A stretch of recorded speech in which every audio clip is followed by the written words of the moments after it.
everyone, welcome back to Bible Q&A.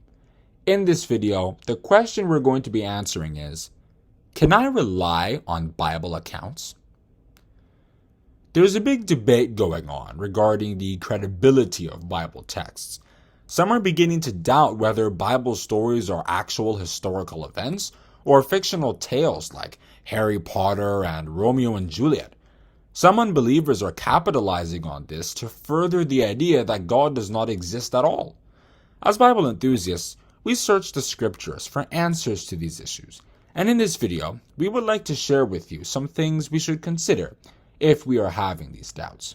You see, the reason why some Christians are beginning to have these doubts is because they want to prove things they never saw. They'll ponder about events like the story of Adam and Eve and the flood of Noah. The problem, though, is that because we were not there to witness such events, there will always be doubts about whether such events actually took place. I feel like a better approach might be to use what we can see happening now to verify the events we never saw. The reason why this works is because God Almighty is always living and does not change his purpose. As the psalmist said, "But thou art the same, and thy years shall have no end." Psalm 102 verse 27. The book of Hebrews said this about Jesus Christ too. Jesus Christ the same yesterday and today and forever. Hebrews chapter 13 verse 8. Therefore, we should focus on the works of God we can witness so that we can convince ourselves that the God who's working now is the same person that did many of those works we read about in the scriptures.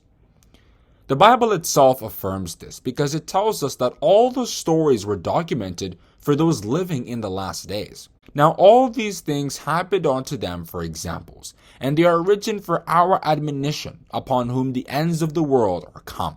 That's 1 Corinthians chapter 10 verse 11. See also Romans chapter 15 verse 4. Therefore, the way we can clear our doubts as to whether the Bible's accounts are reliable or not is to see whether the Bible's projections of the future are fulfilling. If they are fulfilling, that means that the statements made about the past are equally correct.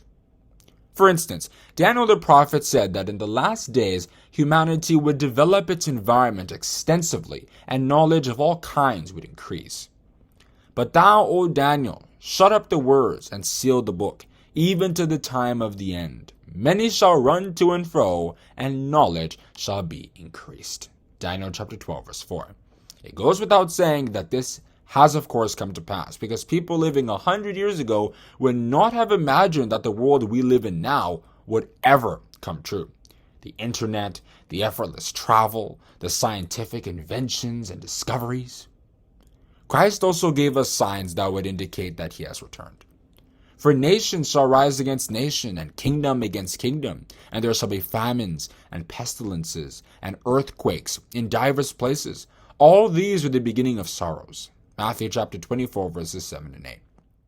It's easy to tie this to the two world wars, because it was a period of global conflict that led to the collapse of the monarchical system of the past, and gave way for a freer world.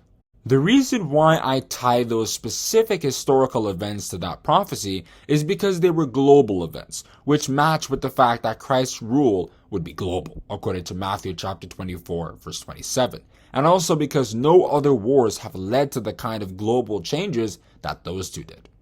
Additionally, he mentioned that the leadership system, with its political, commercial, and religious branches, would be dislodged, according to Revelation chapter 6 verses 12 to 17, so that the system could change from the typical situation where all the people serve the leader to a new situation where the leader serves the people, in alignment with Christ's philosophy of leadership as described in Matthew chapter 20 verses 25 to 28.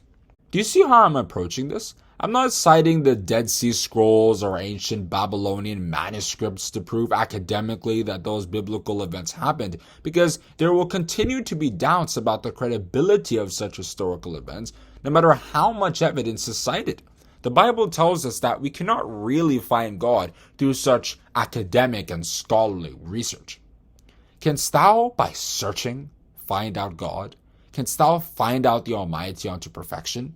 Job chapter 11 verse 7. Therefore, a better approach, the kind that the Bible recommends, is to give the book the benefit of the doubt at first, and watch world events to see how biblical prophecies might be fulfilling. Christ described this as watching and praying in Luke chapter 21, verse 36. If you can draw the connection, then that verifies those prophecies and all the other things we find in the scriptures. Plus, Jesus said that those who are well schooled in the truth would be able to use the things that are old, namely the biblical texts, to understand world events, and use those world events to verify that biblical events took place. Therefore, every scribe which is instructed unto the kingdom of heaven is like unto a man that is an householder, which bringeth forth out of his treasure things new and old. It's Matthew chapter 13, verse 52. I will conclude with the words of Apostle Paul in 1 Corinthians chapter 2, because he emphasized the fact that he did not rely on academic research and scholarly works to determine the truth of his message. Neither was he teaching that to people. Rather, his message was driven by God's power and backed by faith based on scriptural knowledge. Let's consider verses 4 and 5, and then round off with verse 10. And my speech and my preaching was not with enticing words of man's wisdom, that is, academic and scholarly research, but a demonstration of the Spirit and of power, that your faith should not stand in the wisdom of men, but in the power of God. But God hath revealed them unto us by his Spirit. For the Spirit searcheth all things, yea, the deep things of God. And I think that is where I will stop on answering this question. Can I rely on Bible accounts? Rather than trying to dig into the ground of Israel to try to find out whether those accounts actually happened, we should actually just go into the Bible. What does the Bible say about what would be happening during the last days? And try to see whether those things are actually happening. Because if we can tie that connection, then we won't need to bother trying to academically prove that those events happened, because it automatically means that the same person who's working now was also the one who did all those past events. And so all our doubts will be cleared. So, if you enjoyed this video and like the things that I said, then you can click the like button and also the subscribe button if you haven't also already. And click the notification bell too, so that you can be notified when we come out with our next video. Have a good day, and God bless you.